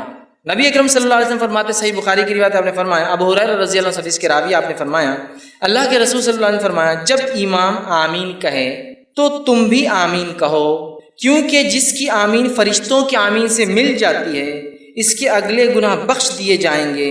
ابن شہاب جو راوی ہے روایت کرتے وہ کہتے ہیں کہ رسول اللہ صلی اللہ علیہ وسلم بھی آمین کہا کرتے تھے۔ دیکھیے حدیث کتنی واضح ہے۔ ابو ہریرہ رضی اللہ عنہ فرماتے ہیں اللہ کے رسول صلی اللہ علیہ وسلم نے فرمایا جب امام آمین کہے تو تم بھی آمین کہو۔ امام کو آمین کہنا چاہیے، اس لیے حدیث کری امام آمین کہے تو تم بھی آمین کہو۔ حدیث بالکل واضح ہے، بخاری کی روایت۔ جب امام آمین کہے تو تم بھی آمین کہو، جب تمہاری آمین اور فرشتے بھی آسمان پہ آمین کہتے ہیں اس کے ساتھ اگر مل جائے تو تمہارے اگلے پورے گناہ معاف ہو جائیں گے، ہے نا۔ دوسری ایک حدیث میں آپ نے فرمایا اور کہا جو صحیح مسلم کی روایت ہے، ابو ہریرہ رضی اللہ عنہ کے راوی اور کہتے ہیں رسول اللہ صلی اللہ علیہ وسلم نے فرمایا جب کوئی تم میں سے آمین کہے تو فرشتے آسمان پر آمین کہتے ہیں، پس اگر بندے کی اور فرشتوں کی آمین مل جائے تو اس کے اگلے گناہ بخش دیے جاتے ہیں، گناہ معاف کر دیے جاتے ہیں۔ کتنی اہم بات ہے۔ اب ہم میں سے بہت سارے لوگ آمین بولتے ہی نہیں، تعصب کی بنیاد پر، لا علمی کی بنیاد پر، جہالت کی بنیاد پر۔ یہ تو بات بہرحال ہو سکتی ہے، بہت سے لوگ اختلاف کرتے ہیں آمین تیز بولا جائے ہلو بولا جائے، لیکن جو آیت جو حدیث ہے بخاری کی واضح ہے جب امام آمین کہے تو تم بھی آمین کہو۔ اللہ امام کو کہنا چاہیے، اسی طرح اللہ کے رسول فرمایا جب امام کہے تو تم بھی کہو، اور اللہ کے رسول خود کہتے تھے، اس لیے صحابہ نے سنا، پیچھے کہتے تھے تبھی تو سنا نا۔ اب کچھ لوگ کہتے نہیں وہ ہلو سے کہنا چاہیے، ٹھیک ہے اس بات کو بھی اگر میں مان لوں، for the sake of argument بولتے ہیں نا، بحث کے تک ٹھیک ہے بات مان لیں کہ ہلو کہنا چاہیے، لیکن ہلو ہو یا تیز ہو کہنا تو ہے نا، لیکن ہلو ہے اور تیز ہو کہنا تو ہے نا۔ اب دیکھیے ہمارے پاس کیا ہو رہا ہے، غیر المغضوب علیہم ولا الضالین آمین انا اعطیناک الکوثر فصلی۔ اب اس میں تیز اور ہلو آمین کہاں ہے؟ چلیے آپ کہہ رہے ہیں کہ نہیں ہلو کہنا، ٹھیک ہے ہلو بولیں گے، لیکن آپ نے تو رکا ہی نا، ایسی گاڑی لے گئے کہ وہ اسپیڈ بریکر سے بھی سیدھا چلے گئے۔ غیر المغضوب علیہم ولا الضالین، ٹھیک ہے آپ زور سے نہیں بولنا چاہتے لیکن بولنا تو ہے نا، دل میں بھی رکنا تو پڑے گا نا، بھاگ گئے آپ دوسری صورت کی طرف۔ امام کو چاہیے کہ وہ امامت کے ادب سیکھے، نبی اکرم صلی اللہ علیہ وسلم کی واضح حدیث ہے، اتنی بڑی فضیلت کو آپ چھوڑ دیتے اتنے آسانی سے۔ جہاں فضائل ثابت نہیں وہاں تو من مانے فضائل گڑھے جا رہے ہیں کہ یہاں سے کچھ لوگ گئے تو اللہ نے پورے خبر والوں کی مغفرت کر دیا، تم کو کیسے پتہ چلا؟ رسول اللہ صلی اللہ علیہ وسلم تو چلے گئے، وہی تو بند ہو گئی، آج کیسے پتہ چلا کہ فلاں لوگ فلاں جگہ سے گزرے تو اللہ نے پورے مردوں کی والی مغفرت کر دی؟ تھا آپ کو کیسے پتہ چلا؟ تو جو فضائل نہیں آپ بیان کرتے رہو، جو موجود ہے کہ تم آمین کہو جب امام آمین کہے، اس لیے کہ اگر تمہاری آمین فرشتوں کے آمین سے ملتی ہے تو تمہارے گناہ معاف ہوں گے۔ یہ بات کچھ ذرا سمجھ میں نہیں آتی ہے، کسی کو ڈسٹرب ہو جاتی ہے نماز اس کی، اور انہیں بولا نماز ڈسٹرب ہو جاتی ہے آمین کہنے سے۔ میرے بھائی، اللہ کے رسول صلی اللہ علیہ وسلم کا فرمان ہے، میری اور آپ کی بات نہیں ہے نا، میری اور آپ کی بات نہیں ہے، یہ رسول اکرم صلی اللہ علیہ وسلم فرمان ہے، اور کئی روایتیں ہیں۔ چلیے آپ بولتے ہیں ہلو بولنا چاہیے، لیکن ٹائم تو دیجیے ہلو بولنے کے لیے، وَلَضَّالِّينَ کے بعد، تاکہ وہ کہے آمین۔ دل میں کہنے کو بھی تو ٹائم لگتا ہے نا، ان آتے شروع ہوگا دوسرا ہی سیدھا۔ تو بہرحال ایک بہت عمل پھر اہم ہم چھوڑ دے رہے، اس کا مطلب 10واں وہ عمل جس کے کہنے سے گناہ معاف ہو جاتے وہ عمل ہے، جب امام کہے سمیع اللہ لمن حمدہ تو پھر مقتدی کہے ربنا ولک الحمد کہنا چاہیے۔ اس کی بڑی فضیلت صحیح بخاری کی روایت آپ نے فرمایا کہ جب امام کہتا سمیع اللہ لمن حمدہ تو جو آپ نے فرمایا کہے تو تم مطلب مقتدی جو پیچھے پڑھتے ہیں اللہم ربنا لک الحمد یہ کہو، تو اگر یہ کہنا فرشتوں کے کہنے سے مل جاتا ہے، مطلب فرشتے بھی یہ کہتے ہیں آسمان مل جاتا ہے، تو آپ نے فرمایا تمہارے اگلے سارے گناہ معاف ہو جاتے ہیں۔ آمین پہ کہا پچھلے سارے گناہ معاف ہوتے ہیں، اس پہ کہا اگلے سارے گناہ معاف ہو جاتے ہیں۔ مطلب آپ نے سورہ فاتحہ پڑھی، آمین کا گناہ اگلے معاف ہو گئے، جس کے بعد سمیع اللہ لمن حمدہ ربنا لک الحمد پڑھا، پچھلے گناہ معاف کرا لیا۔ کتنی اہم فضیلت ہے نا، تو ہمیں سمیع اللہ لمن حمدہ کے بعد ربنا لک الحمد بھی کہنا چاہیے، یاد رکھیں، ٹھیک ہے؟ اس کی بھی بڑی فضیلت ہے، اور اس کے لیے یہ بات بتایا گیا کہ پچھلے گناہ معاف ہو جاتے ہیں۔ اسی طرح 11ویں بات جو بتائی گئی جس کے کرنے سے عمل کرنے سے گناہ معاف ہوتے ہیں، وہ یہ ہے کامل توجہ کے ساتھ جمعے کا ادا کرنا، پورے خشوع اور خضوع کے ساتھ جمعہ پڑھنا، جمعے کی نماز پڑھنا۔ مطلب یہ ہفتے والے گناہ کیسے معاف ہو، وہ آئی بات ہے، وہ روز کے گناہ تھے، مطلب نماز سے نماز تھے، اب ویکلی گناہ کیسے معاف ہو سکتے ہیں ہمارے جمعے سے جمعہ۔ آپ صلی اللہ علیہ وسلم فرمایا، بخاری کی روایت ہے، سلمان فارسی رضی اللہ عنہ حدیث کے راوی ہے، وہ کہتے ہیں کہ اللہ کے رسول صلی اللہ علیہ وسلم فرمایا کہا، جو آدمی جمعے کے دن غسل کرتا ہے اور اتنا پرفیکٹ جہاں تک ہاتھ جاتا ہے اپنے آپ کو اچھے سے صاف کرتا ہے، اچھے سے دھوتا ہے، پھر فرمایا صفائی کرتا ہے جہاں تک بھی ہاتھ جاتا ہے، پھر اپنے تیل میں سے تیل لگاتا ہے، مطلب اپنے بالوں میں تیل لگاتا ہے، پھر اپنے گھر والوں کی خوشبو میں سے خوشبو لگاتا ہے، مطلب اگر میسر نہ ہو خود کی نہ ہو تو گھر والوں کی خوشبو بھی لگا سکتا ہے، لے کر خوشبو لگاتا ہے، عطر لگاتا ہے، پھر کہتے ہیں پھر نکلے اور مسجد میں آئے اور اگلی صفوں میں بیٹھے، آگے بیٹھے جا کر، اس کے بعد جو ہے 2 آدمیوں کو الگ نہ کریں، مطلب پیٹ انگال کے نہ جائے، 2 آدمیوں کو الگ نہ کریں، اگلی صف میں جا کے بیٹھے، اور اس کے بعد جتنی نماز اس کے مقدر میں ہوتی نماز کو ادا کرے، مطلب جتنی ہو سکتی نفل پڑھے، سنت اور نوافل کا اہتمام کریں۔ جب امام خطبہ دیتا ہے تو خاموش رہ کر غور سے اس کے خطبے کو سنیں کہ وہ کیا کہہ رہا ہے، اور اس کے بعد جمعہ ادا کرے، تو ایسے انسان کے ایک جمعہ سے لے کر دوسرے جمعہ تک تمام گناہ معاف ہو جاتے ہیں۔ جمعہ پڑھنا ہے خشوع اور خضوع کے ساتھ، ویکلی گناہ معاف کروا لینا ہے، اچھے سے نہا، جہاں جا کر ہاتھ جا سکتا ہے، تیل لگایا، خوشبو، دیکھیے کوئی بھی ایسی چیزیں جو آپ بولیں ارے بہت مشکل کام دکھ رہا ہے اس میں سے، کچھ بھی نہیں، پھر تیل لگایا، خوشبو لگائی، مسجد گئے، اگلی صفوں میں بیٹھے، لوگوں کو انگالا نہیں، مطلب خالی جگہوں میں سے گئے، اس کے بعد 2 لوگوں کو الگ نہیں کیا، نزدیک بیٹھے، خود خطیب کو غور سے دیکھا، سنا، جمعہ پڑھی، تو ایک جمعہ سے دوسرے جمعہ اس کے سارے گناہ معاف ہو جائے۔ کتنی بڑی بات بتائی جا رہی ہے۔ اسی طرح جو 12واں عمل جو ہے جس سے گناہ معاف ہوتے ہیں وہ یہ ہے کہ جو ہے نماز گناہوں کو مٹانے والی چیز۔ نماز خود بذات ایسا وضو کر کے نماز پڑھنا ہے، وضو کرنا گناہ مٹاتا ہے، نماز بھی گناہوں کو مٹاتی ہے۔ صحیح مسلم کی روایت ہے، نبی اکرم صلی اللہ علیہ وسلم فرمایا، عبداللہ بن مسعود رضی اللہ عنہ اس حدیث کے راوی، وہ کہتے ہیں اور فرماتے ہیں، ایک آدمی رسول اللہ صلی اللہ علیہ وسلم کے پاس آیا اور عرض کیا، اے اللہ کے رسول صلی اللہ علیہ وسلم، میں نے ایک عورت کے ساتھ زنا چھوڑ کر باقی سب عمل کیا ہے، صرف زنا نہیں کیا۔ حدیث کے الفاظ دیکھیے، اس نے کہا، یا رسول اللہ صلی اللہ علیہ وسلم، ایک عورت سے میں نے مزہ اٹھایا مدینہ کے کنارے، اور میں نے سوائے جماع کے اس کے ساتھ سب کچھ کیا، زنا چھوڑ کر باقی سب کچھ، آپ میرے بارے میں حکم لگا دیجئے، سزا دے دیجئے، کیا میری سزا ہوتی ہے گناہ کی؟ ٹھیک، اللہ کے رسول جو ہے صلی اللہ علیہ وسلم کے ساتھ حضرت عمر کھڑے تھے، کہا، حضرت عمر نے کہا، جس گناہ کو تم نے چھپ کر کیا تھا کاہے کو آ کر بتایا لوگوں کے سامنے، توبہ کر لیتے اپنے رب سے خاموشی میں، زنا کی تو سزا ہے، اس کی کوئی حکم نہیں ہے نا، یہ تو گناہ ہے، اس کے لیے توبہ کرنا ہے۔ تو کہا جو گناہ تم نے چھپ کر کیا تھا اب کاہے لوگوں کے سامنے تم نے آ کر بتایا، چھپا لیتے، ٹھیک ہے؟ تو وہ شخص وہاں سے چلا گیا، رسول اکرم صلی اللہ علیہ وسلم نے اس کو واپس بلایا، کہا ادھر آؤ، وہ شخص واپس لوٹ کر آیا، اور واپس آنے کے بعد آپ نے کہا، اس شخص کو کہا اور فرمایا اور کہا، چونکہ وہ شخص آیا تھا اور اللہ کے رسول کے ساتھ نماز بھی پڑھی تھی، چونکہ اس کی آگے کی تفصیلی روایت آگے آ رہی ہے، وہ میں انشاءاللہ وہ بھی رکھتا ہوں، تو آپ نے فرمایا، کہا اقم الصلاۃ طرفا النہار وزلفا من اللیل، کہ نماز قائم کرو دن کے وقت اور رات کے حصے میں، ان الحسنات یذہبن السیئات، اس لیے کہ نیکیاں گناہوں کو دور کر دیتی ہے، ذالک ذکر للذاکرین، اور یہ قرآن ایک ذکر ہے ان لوگوں کے لیے جو نصیحت حاصل کرتے ہیں، ذکر کرنے والے ہیں۔ تو یہاں دیکھیے کہ ان الحسنات یذہبن السیئات، نیکیاں جو ہے گناہوں کو مٹا دیتی ہے، چونکہ اس شخص نے نماز پڑھی تھی، آپ نے اشارہ کر دیا نماز پڑھو، مطلب اب تم رب سے اگر معافی مانگنا چاہتے ہو اپنے گناہوں کی تو کثرت سے نماز پڑھو۔ اسی جو ہے واقعے کے آگے اور تفصیلات صحیح مسلم میں آتی ہے. وہ تفصیلات ایسی آتی ہے کہ ایک شخص نبی اکرم صلی اللہ علیہ وسلم مسجد نبوی میں آیا، آپ کے ساتھ آپ بیٹھے ہوئے تھے صحابہ کے ساتھ. آ کر اس آدمی نے کہا اللہ کے رسول صلی اللہ علیہ وسلم مجھ پہ حد قائم کر دیجیے، میں نے ایسا ایسا کام کیا ہے، گناہ کا کام کیا جس سے مجھ پہ حد قائم کر دیجیے. آپ صلی اللہ علیہ وسلم نے اس کا چہرہ اپنا پھیر لیا، وہ سامنے سے آیا، پھر چہرہ پھیر لیا، پھر سامنے سے آیا، پھر چہرہ پھیر لیا، پھر سامنے سے آیا. اذان ہوئی، آپ صلی اللہ علیہ وسلم نے اقامت دی گئی، آپ نے نماز پڑھائی، اس نے نماز ساتھ پڑھی، نماز کے بعد پھر آگے اور کہنے لگا کہ مجھ پہ حد قائم کیجیے، میرے سے یہ گناہ ہوئے. تب اللہ کے رسول صلی اللہ علیہ وسلم سے کہا اور پوچھا، جس وقت تو گھر سے نکلا تھا تو کیا تو نے اچھی طرح وضو کیا تھا؟ جب تو یہاں کے لیے آیا تھا مجھ سے ملنے، تو نماز کا وقت بھی تھا، تو نے گناہ کیا تھا، وضو کر کے آیا؟ تو اس نے کہا کیوں نہیں، میں نے کیا تھا. اللہ کے رسول صلی اللہ علیہ وسلم پھر فرمایا کہ ہمارے ساتھ تو نے نماز بھی پڑھی؟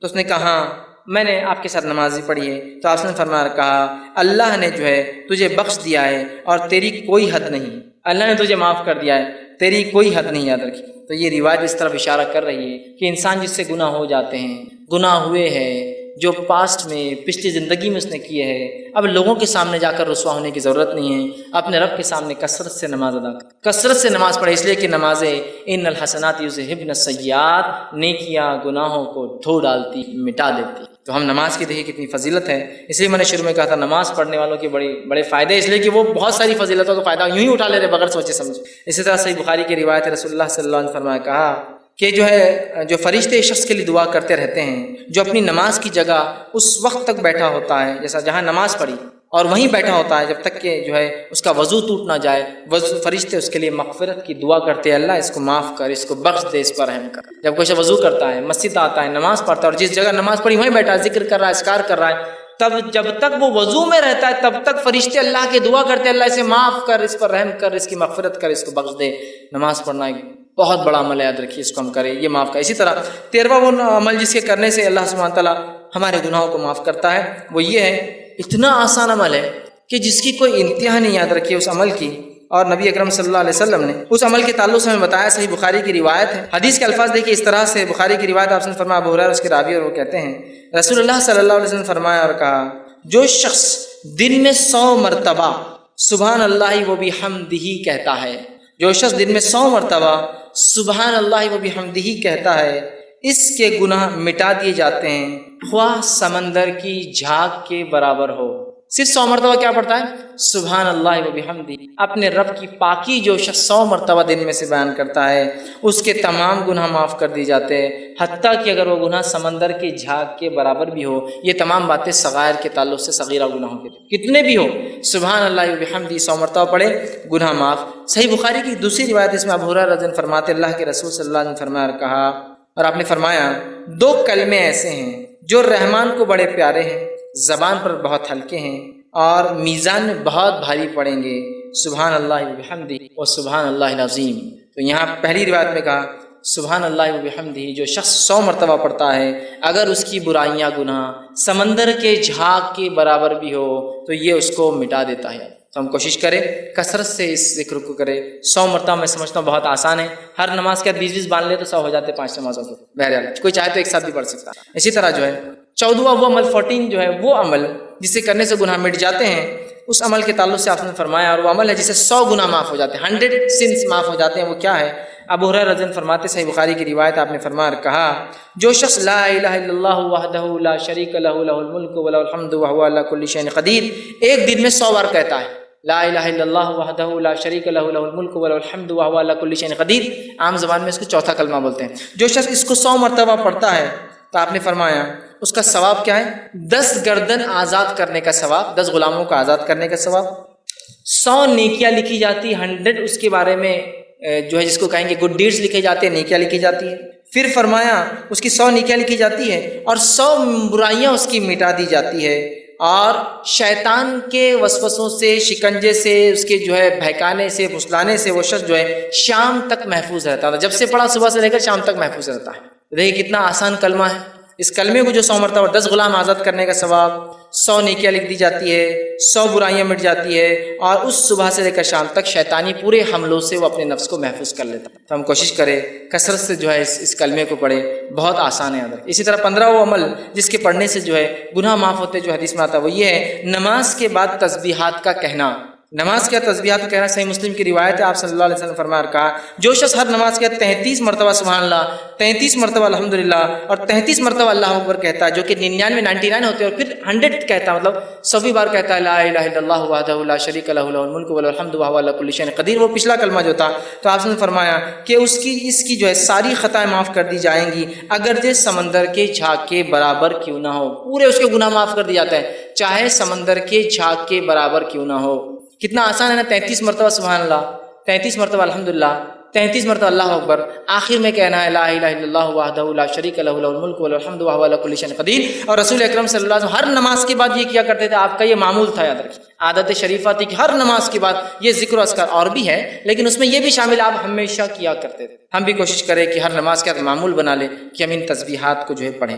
16واں وہ عمل جس سے کرنے سے گناہ معاف ہونے کی جو بشارت دی گئی بات بتائی کہ وہ یہ نیک لوگوں کی مجلس میں بیٹھنا، اللہ کا ذکر جہاں ہو رہا ہے اس مجلس میں بیٹھنا، یہ ہے اس کا ثواب یہ کہ اس سے بھی پچھلے گناہ معاف کر دی جاتے ہیں، انسان کی مغفرت کر دی جاتی ہے۔ صحیح مسلم کی روایت ہے، بہت لمبی حدیث، ابو ہریرہ رضی اللہ عنہ حدیث کے راوی ہے، اس حدیث کے اندر ہے کہ فرشتے جو ایسی مجلسوں کو ڈھونڈتے رہتے ہیں جہاں اللہ کا ذکر ہوتا ہے، جب وہ ایسی مجلسوں کو پا لیتے تو ایک دوسرے کو اشارہ کرتے ہیں کہ ویسی مجلس مل گئی جہاں اللہ کا ذکر ہو رہا ہے، اور پھر سارے فرشتے آ جاتے ہیں اور وہ فرشتے جمتے جاتے ہیں، حتیٰ کہ جو ہے بہت اوپر تک جو آسمان تک جو فرشتے جو قطار در قطار جو جم جاتے ہیں، اور جو ہے اس کے بارے میں پھر جو ہے اللہ رب العزت ان سے پوچھتا ہے، حالانکہ اللہ کو پتہ ہوتا ہے کیا ہے، تو اللہ پوچھتا ہے کہ میرے بندوں کو کیسے پایا، وہ کیا کر رہے تھے، تو کہا اللہ وہ جو ہے تجھ سے جنت کا سوال کر رہے تھے، اور کیا کس چیز سے پناہ مانگ رہے تھے، اے اللہ وہ تیرے بندے جو جمع تھے وہ جہنم سے پناہ مانگ رہے تھے، تو اللہ رب العزت فرشتوں کو گواہ بنا کر کہتا ہے اے فرشتوں تم اس چیز پہ گواہ رہنا کہ میں نے ان بندوں کو جو ہے بخش دیا ہے، ان کو جو ہے معاف کر دیا۔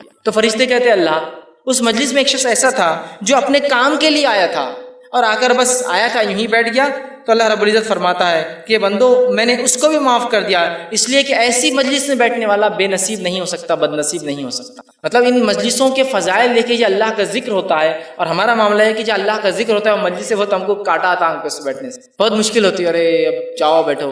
ہاں باقی دوسری مجلسوں میں تو بلا کر میسج کر کے گاڑی میں بٹھا کر اپنے طرف سے پیسہ خرچ کر لے جایا جاتا ہے، یہ اللہ کے دین کی بات جہاں ہو رہی ہے، ارے نہیں وہ نہیں ہو رہا ہے، اور دین کی بات بھی سننے میں مزہ اور بد مزہ والا معاملہ چلتا ہے نا۔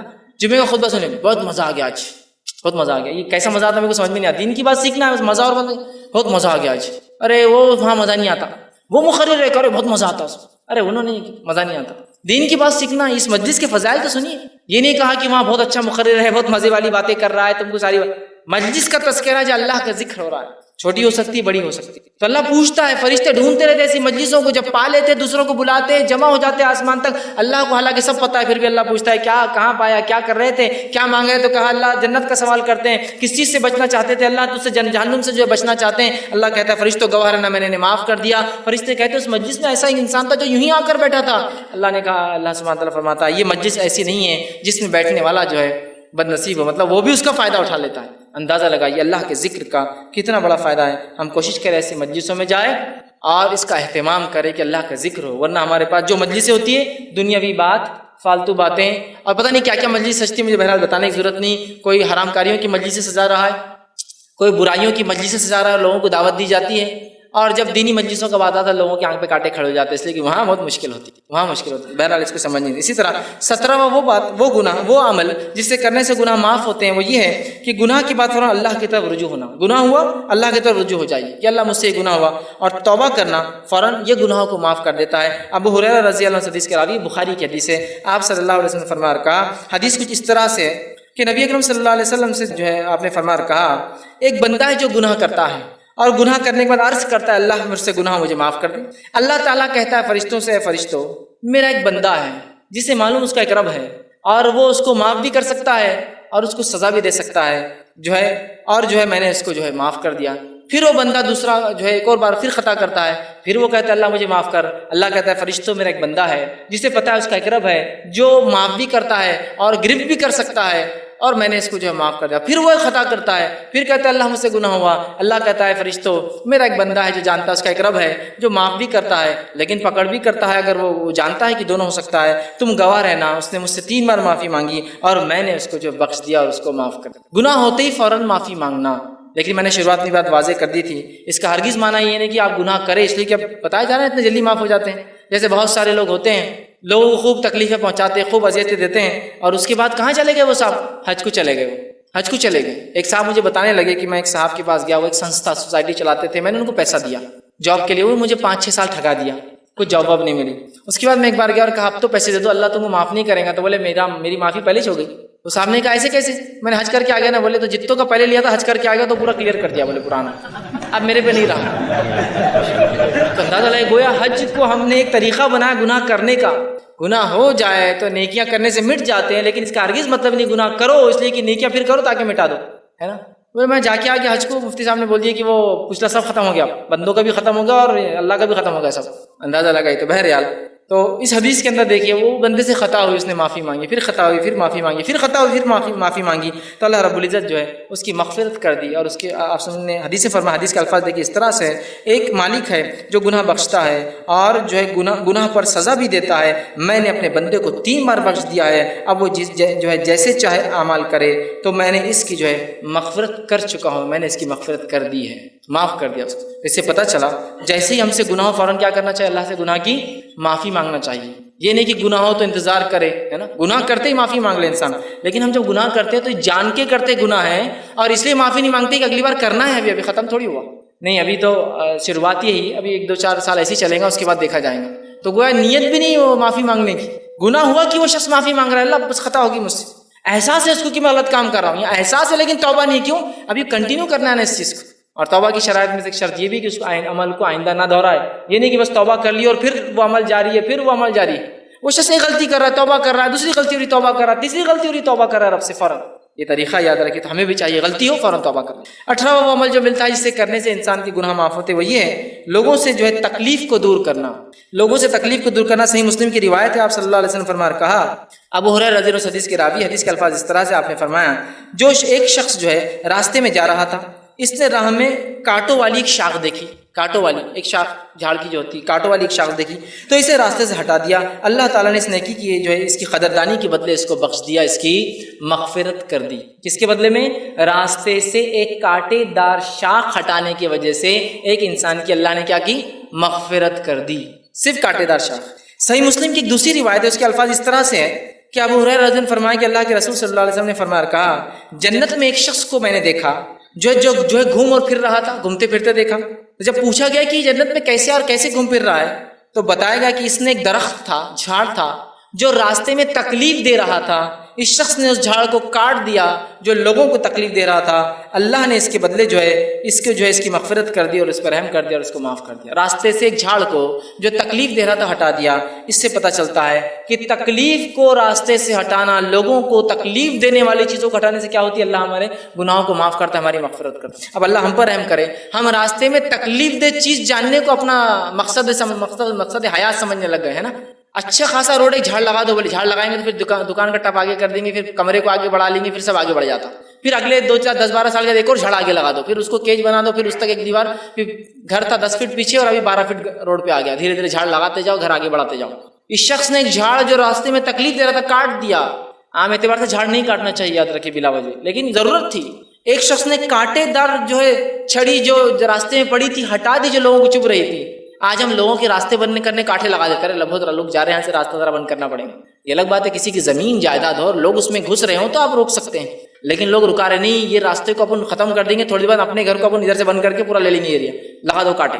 لوگوں نے لانا نہیں ہوتا نا، گلی جہاں جا کے ختم ہوتی ہے، جس کا آخری گھر ہے وہ ادھر کا بھی لینا شروع کر دیتا ہے، دھیرے دھیرے کچرا، کانٹے، غلاظت اور ایریا کیپچر۔ آپ نہیں کر سکتے کوئی راستے کو بند، یاد رکھیے، کسی بھی قسم کا ہو، کتنا ہی چھوٹا اور بڑا ہو، یاد رکھیے کھلا رکھنا ہے راستوں کو، ہم کو یاد رکھیے۔ تو راستے کو اس نے ہٹا دیا۔ انسانوں سے تکلیف دہ چیز ہٹانے سے بھی اللہ رب العزت مغفرت کرتا ہے اور معاف کرتا ہے، گناہ ہمارے معاف ہوتے۔ تو ہم کوشش کریں ہم سے کسی کو تکلیف نہ ہو اور ہم راستے سے تکلیف کو ہٹانے والے بنیں، اس لیے کہ یہ ہمارے ایمان کا حصہ ہے۔ نبی اکرم صلی اللہ علیہ وسلم نے فرمایا ایمان کی 70 سے زیادہ 77 کے قریب شاخیں ہیں، اس میں سب سے افضل شاخ لا الہ الا اللہ ہے، اور سب سے نچلی جو ہے وہ ہے راستے سے تکلیف دہ چیز کو ہٹانا۔ تو یہ ہمارے ایمان کا بھی حصہ ہے۔ رکھیے ہماری گاڑیاں کہاں پارک ہو رہی ہے، ہماری چیزیں جو ہم رکھ رہے ہیں تو اس سے کیا کسی کو تکلیف ہو رہی ہے، نہیں ہو رہی ہے، بہت سوچنا پڑے گا آپ کو، اس لیے کہ راستے سے تکلیف دہ چیز ہٹانا ہمارا طریقہ ہے، راستے میں تکلیف پیدا کرنا یہ مومن کا شیوار طریقہ ہے۔ 19واں وہ عمل جس سے کرنے سے گناہ معاف ہوتے ہیں جو حدیث میں آتا ہے وہ یہ ہے جو ہے کوئی تکلیف آنے پر صبر کرنا، ایک تو دوسروں کو تکلیف نہیں دینا اور ایک اپنے پہ تکلیف آئے تو صبر کرنا، یہ بھی جو ہے نیکیاں دیتا ہے، یاد رکھیں گناہوں کو معاف کرتا ہے۔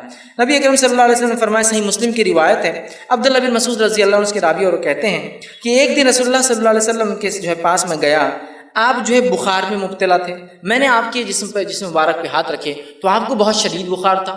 آپ صلی اللہ علیہ وسلم کے تعلق سے میں نے سوال کیا کہ اللہ کے رسول آپ کو تو بہت زیادہ بخار ہے، تو آپ صلی اللہ علیہ وسلم نے فرمایا مجھے 2 آدمیوں کے برابر بخار آتا ہے، مطلب اتنا بخار آپ کو آتا تھا جتنا 2 آدمیوں کا آتا ہے، مجھے 2 آدمیوں کے برابر بخار آتا ہے، ٹھیک ہے۔ تو عبداللہ ابن مسعود رضی اللہ عنہ فرماتے تو آپ کو اجر بھی دوہرا ہوگا؟ تو کہا مجھے اجر بھی اس کی وجہ سے دوہرا ملتا ہے۔ پھر فرمایا کہ کوئی ایسا مسلمان نہیں جس کو تکلیف پہنچے، بیماری ہو، کوئی تکلیف ہو، مگر اللہ تعالیٰ اس کے بدلے میں اس کے گناہ معاف کر دیتا ہے، جیسے ایک سوکھے درخت سے اس کے پتے جھڑ جاتے ویسے اس کے گناہ جھڑ جاتے ہیں۔ دوسری ایک حدیث کے اندر الفاظ اس طرح سے مسلم کی روایت ہے، جابر بن عبداللہ رضی اللہ عنہ بیان کرتے ہیں کہ اللہ کے رسول صلی اللہ علیہ وسلم جو ہے مسیب جو ہے رضی اللہ عنہ ایک صحابیہ تھے، ٹھیک، ان کے یہاں گئے، ان کو بخار آیا ہوا تھا، تو انہوں نے بخار کو برا بلا کہا، بخار کو، تو اللہ کے رسول صلی اللہ علیہ وسلم نے فرمایا کہا کہ بخار کو برا بلا مت کہو، یہ تو ابن آدم کے گناہ مٹا دیتا ہے اور آدم کے بیٹے کی خطاؤں کو یوں دور کر دیتا ہے جیسا بھٹی سے میل کچل نکل جاتا ہے نا، ویسے ہی جب انسان بخار میں ہوتا ہے تو اس کے سنس، اس کے گناہ، اس کے بیڈ ڈیڈز اس طرح دھل کے نکل جاتے ہیں، جیسے جو ہے میل کچل جو ہے لوہے سے گرم کرتے ہیں نا، تپاتے ہیں تو نکل جاتا ہے، اس طرح سے۔ تو بخار آنا، تکلیف ہونا، بیماری آنا، اس سے بھی مومن کو جو ہے نیکیاں ملتی ہے اور اس کے گناہ جو ہے معاف ہوتے ہیں، یاد رکھیے اس بات کو بھی ہم سمجھیں، اور جب ہمیں کوئی تکلیف آئے اس تکلیف پہ ہم جو ہے صبر کرنے کی کوشش کریں۔ اس تعلق سے بہت ساری باتیں بہرحال صبر کے تعلق سے آپ پہلے بھی سن چکے ہیں۔ 20واں عمل جسے کرنے سے گناہ معاف ہوتے ہیں، روایتوں میں آتا ہے، وہ یہ ہے کہ اللہ تعالیٰ کی رضا کے لیے حج یا عمرہ کرنا، اللہ تعالیٰ کی رضا کے لیے حج یا عمرہ کرنا۔ صحیح مسلم کی روایت ہے، آپ صلی اللہ علیہ وسلم فرماتے ہیں، ابو ہریرہ رضی اللہ عنہ حدیث کے راوی، انہوں نے کہا کہ اللہ کے رسول صلی اللہ علیہ وسلم نے فرمایا جو کوئی اس گھر مطلب بیت اللہ میں آیا، نہ اس میں شہوت رانی کی، نہ شہوت رانی کی باتیں، نہ اس میں کوئی ایسا عمل کیا جو حج کو خراب کرتا ہے، اور نہ ہی جو ہے شہوت رانی کی باتیں کی، نہ گناہ کیا، تو حج کے بعد یہ ایسا پلٹتا ہے اپنے گھر جیسے اس کی ماں کے پیٹ سے ابھی اس نے جنم لیا۔ اور ظاہر سی بات ہے، انسان جب ماں کی پیٹ سے پیدا ہوتا ہے تو وہ سن لیس ہوتا ہے، بغیر گناہوں کے ہوتا ہے۔ تو اللہ تعالیٰ کی رضا کے لیے حج اور عمرہ کرنے سے کیا ہوتا ہے، اس کے سارے گناہ انسان کے معاف ہو جاتے ہیں، لیکن یہ خالص اللہ تعالیٰ کے لیے کیا گیا حج اور عمرہ۔ اور ایک روایت میں الفاظ صحیح مسلم کے اس طرح سے ہے، جس کے ابو ہریرہ رضی اللہ عنہ راوی فرماتے ہیں، اللہ کے رسول صلی اللہ علیہ وسلم نے فرمایا ایک عمرہ دوسرے عمرے تک کے درمیان کے تمام لرزشوں کا کفارہ بن جاتا ہے۔ ایک عمرے سے دوسرا عمرہ جب انسان کرتا ہے تو بیچ کے تمام گناہوں کی لرزشوں کا یہ کفارہ بن جاتا ہے۔ تو حج اور عمرہ اللہ کے لیے ہم خالص کریں، یہ گناہوں کے مٹانے کا سبب بنتا ہے۔ اللہ ہم پر رحم کریں، ہم نے اپنی عبادتوں کو دکھاوا اور ریا کا ایک ذریعہ بنا دیا۔ حج بھی کرتے ہیں تو اس لیے کرتے ہیں کہ اب سب نے گھر میں کر لیا تو سب ہم کو بول رہے تم نے نہیں کیے، کہ تم نے نہیں، چلو میں بھی چل جاتا ہوں۔ اندازہ لگائیے، حج اس لیے کر رہے ہیں کہ اتنی دعوتیں کھا لی ہے لوگوں کی کہ اب شرم آ رہی ہے، تو لہٰذا اب اپنے بھی ضروری حج کو جانا چاہیے تاکہ کوئی آ کے ہمارے گھر بھی کھائے۔ اندازہ لگائیے اس حد تک ہو رہا ہے۔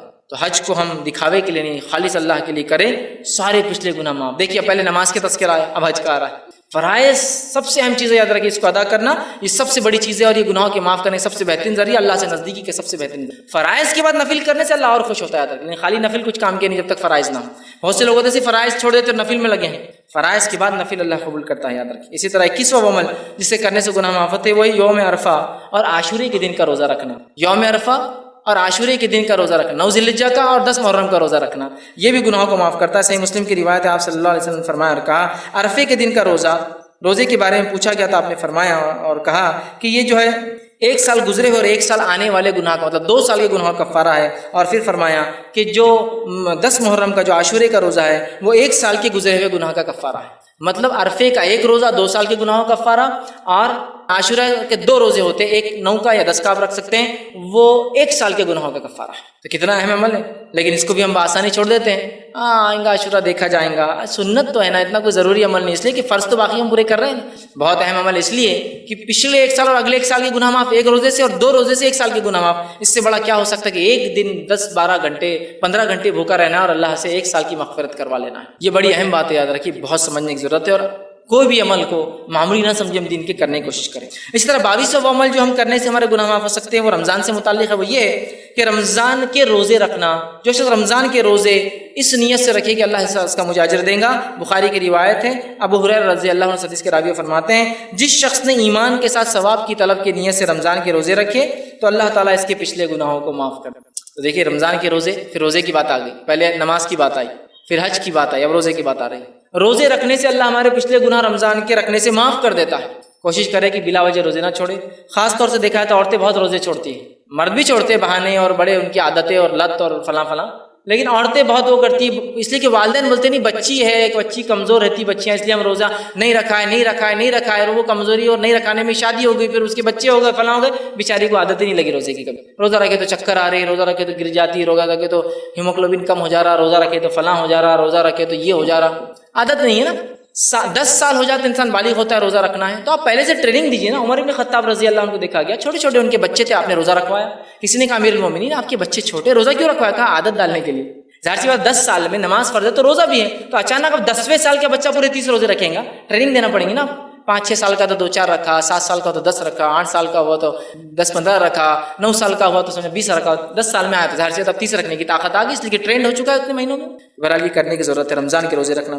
اسی طرح 23واں عمل جسے کرنے سے جو ہے اللہ سبحانہ تعالیٰ پچھلے گناہوں کو معاف کر دیتا ہے، وہ 23واں عمل یہ ہے کہ جو شخص رمضان کی رات میں قیام کرے، نماز پڑھے۔ اس لیے کہ آپ نے فرمایا اور کہا، بخاری کی روایت ہے، جس شخص نے رمضان کی راتوں میں قیام کیا ایمان اور اس حالت میں کہ اللہ سے ثواب طلب کرنے کی نیت سے، اس کے پچھلے سارے گناہ معاف ہو جاتے ہیں۔ اس میں کہا من صام رمضان ایمانا واحتسابا، جس نے رمضان کے روزے رکھے ایمان اور احتساب اس نیت سے کہ اجر دے تو اس کے پچھلے گناہ۔ یہاں کا من قام رمضان، جس نے رمضان میں قیام کیا نماز اور اس نیت سے کہ اللہ اجر دیں گا، اس کے پچھلے گناہ معاف۔ تو رمضان کی قیام کو معمولی نہ سمجھے، کوشش کرے کہ ہم رمضان میں خوب سے خوب قیام کریں، زیادہ سے زیادہ کریں، تاکہ ہم اس اجر اور ثواب کے مستحق ہوں کہ پچھلے سارے گناہ معاف۔ اسی طرح جو ہے 24واں وہ پوائنٹ جس کے تعلق سے آتا ہے کہ جو شخص رمضان سے وہی متعلق ہے جو عمل کرنے سے گناہ معاف ہوتے ہیں، لیلۃ القدر میں قیام کر۔ رمضان میں تو ہی لیلۃ القدر کا بھی آتا ہے۔ بخاری کی روایت آپ نے فرمایا اور کہا، جس شخص نے ایمان اور ثواب کی نیت سے شب قدر میں قیام کیا، اس کے پچھلے گناہ معاف کر دیے جاتے ہیں۔ اب لیلۃ القدر یہ کوئی ایک رات نہیں ہے جیسا کہ ہوتا ہے آج عموماً، جو آج 27 ہے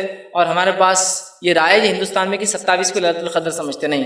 لیلۃ القدر جو ہے آخری عشرے کی 5 طاق راتوں میں سے کوئی ایک رات ہے، یاد رکھیے، جو کہ 21 رمضان جو جا چکا ہے وہ بھی ہو سکتی تھی، 23 رمضان جو کہ وہ بھی گزر چکا ہے وہ بھی ہو سکتی تھی، 25 رمضان جو وہ بھی گزر چکا وہ بھی ہو سکتا تھا، آج 27 ہے یہ بھی ہو سکتا ہے، اور آنے والی 29 بھی ہو سکتی ہے۔ لیکن افسوس کی بات ہے ہم لوگ صرف ایک رات مناتے۔ کیوں؟ نہیں 5 راتیں جاگنا نہیں ہوتا، بہت مشکل ہوتی، جاب کا مسئلہ، آخری عشرے میں تو دھندا ہوتا، بزنس ہوتا، چھوڑ کے جا سکتے، فلاں ہیں۔ یہ لوگ جو جاگ نہیں سکتے، بزنس نہیں چھوڑ سکتے، نوکری نہیں چھوڑ سکتے، ان سے کبھی سوال ہو کہ آپ کی بہن کی بھائی کی شادی کتنے راتیں جاگے؟ تو میری بہن کی شادی کا کیا پوچھ رہا، 15 راتیں جاگ کے نکالا میں، ماشاء اللہ۔ آپ بیمار ہوئے تو کتنی راتیں؟ ارے بیمار ہو گئے امی ہمارے ابا تو 10 راتیں 20 راتیں ہم جا کے نکالے۔ بچے کی پیدائش کے اندر میری کئی راتوں کی نیند نہیں ہوئی، تو یہ سب برداشت ہوتا ہے، لیکن دین کے لیے 5 راتیں جاگنے کو تیار نہیں، دنیا کے لیے، تکلیف کے لیے، مصیبت کے لیے، شادی کے لیے، بیاہ کے لیے، بلکہ شادی بیاہ میں تو جگہ بول کے ایک سسٹم ہی جو ہوتا ہے راتوں میں جاگنے کا۔ اور پھر ایک نتیجہ یہ ہے کہ ڈپلیکیٹس نائٹس اتنے منا لیتے ہیں کہ ریئل نائٹ جب آتی ہے تو چھوڑ دیتے ہیں اس کو۔ اور اگر شب قدر کو پانا ہے اور اگر اس کو پانے کے لیے بھی کوشش کر رہے ہیں تو 5 راتوں میں سے ایک ہے، اور اس میں پھر 5 میں سے بھی کیا کرتی معلوم ہم نے؟ ایک رات کو خاص الگ کر دی، بولے وہ 27 کی 6 اور وہ بھی کیسے منا رہے ہیں؟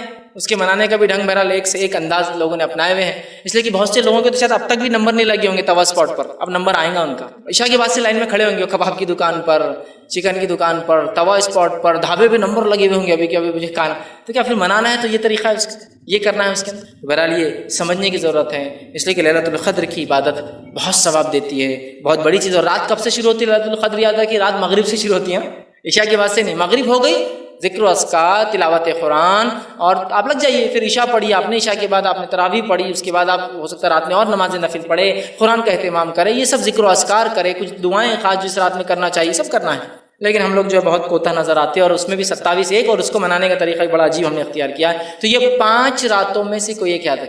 اچھا ایک رات جاگ لیتے اور پوری نشانیاں فٹ بھی کر دیتے، ہاں آج ٹھنڈی تھی، بارش بھی، سب فٹ کر بھائی میرے جو 5 جاگیں گا اس کو پتہ چلیں گا آج کیا کیا ہوتا 27 میں، تاکہ 21 میں یہ ہوا تھا نہیں ہوا تھا، 23 میں ہوا تھا نہیں ہوا تھا، ایک رات جاگتے برابر، ہاں موسم ٹھنڈا تھا، سب بارش ہوئی تھی، سب کر لیتے فٹ نشانی۔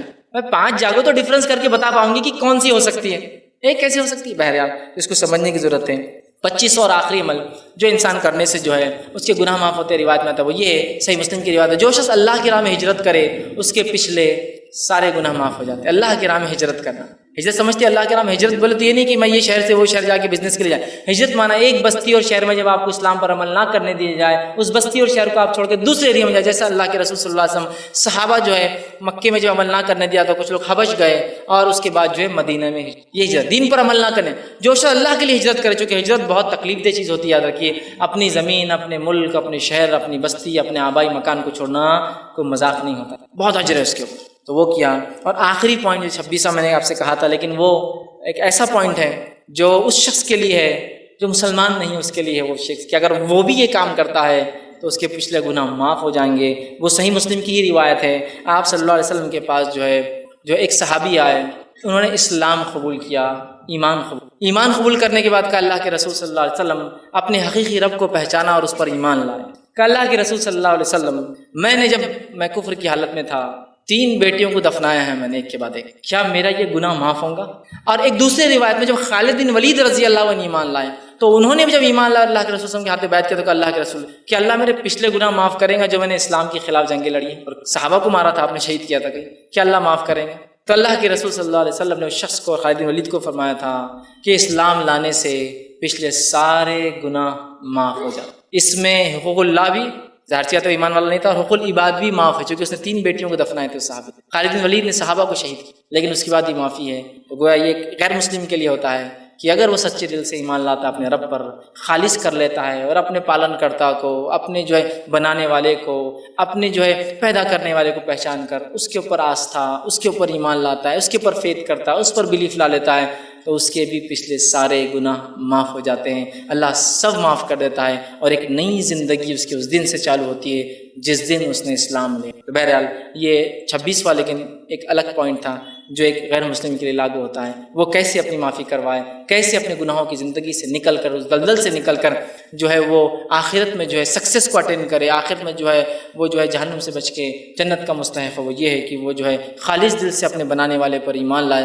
اور اس کے آخری نبی محمد صلی اللہ علیہ وسلم پر ایمان لائے، تو بہرحال اس کی مغفرت ہے، اس کے بھی سارے گناہ معاف ہو جاتے ہیں۔ تو یہ چند باتیں تھیں جو میں نے مناسب، اور لیکن صرف یہ بات یاد رکھیں، صرف یہی باتیں نہیں جو قرآن حدیث میں جو معاف کرتی ہیں، اور بھی بہت ساری آیتیں اور بھی بہت ساری حدیثیں جس میں تذکرے آتے ہیں، یہ عمل سے گناہ معاف ہوتے ہیں، وہ عمل سے گناہ معاف ہوتے ہیں۔ میں نے جو مناسب سمجھی کچھ چن کے آپ کے سامنے رکھنے کی کوشش کی، اور بھی آپ اگر مطالعہ کریں گے تو بہت ساری آیتیں، بہت ساری حدیثیں اور آپ کے سامنے آئیں گی جس میں معافی کے تذکرے آتے ہیں، یہ کرنے سے اتنی معافی، وہ کرنے سے اتنی معافی۔ ہم کو چاہیے کہ ہم دین کا علم حاصل کریں اور جاننے کی کوشش کریں، اس لیے کہ گناہ ہم سب سے ہوتے ہیں، کیسے مٹے گناہ اس کا ہم انتظام پہلے سے کر کے رکھیں، خطائیں سب سے ہوتی ہیں، مجھ سے اور آپ سے، اس کو مٹانے کا طریقہ ہم جاننے کی کوشش کریں۔ میں اسی پر اپنی بات کو ختم کروں گا۔